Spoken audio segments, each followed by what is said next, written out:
I just like to greet everyone, no, especially sa people sa capital. Happy anniversary! Imagine 457 years, no, founding anniversary at something, and padayon lang ta.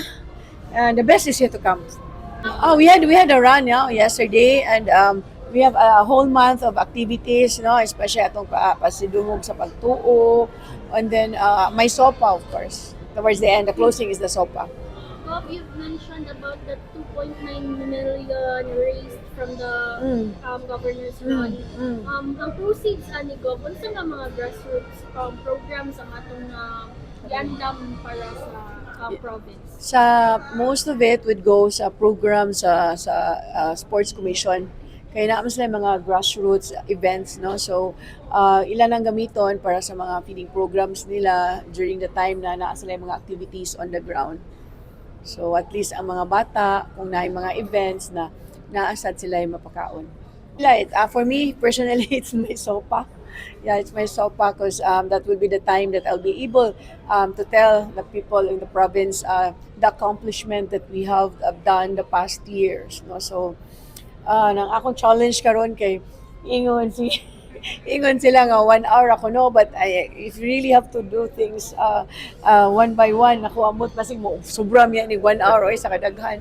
Yeah, but anyway, watch out, something to Okay, ma. ingon sa mga mayors no, nindot kuno kaayo ni the best so far, ingon sila ganahan sila nga naa dito that park atong parking area ug nindot kayo ang mga booth. So, kung ako'y judge ato maglisod ko kay nindot kayo, grabe ka bongga ang mga different municipalities, no. So and also I myself surprised kay ko daghang kay mga products nga dindo to adito no, na ay moringa ice cream, na ay dragon fruit empanada, dragon fruit shake nga things nga di nato makita normally sa mga kuan ba supermarkets na diri sa Agri Fair. So daghan kay nindot na mga products niya barato pa. So I would like to urge the public nga please visit diri sa Capitol grounds ang ato ang Agri Fair. Nindot kay mga products, I can assure you that. Bob, you've also met with mayors, no? Kanang almost complete sila dire. Kamusta ang inyong reception nila? Sa inyong mga inyong natabihan?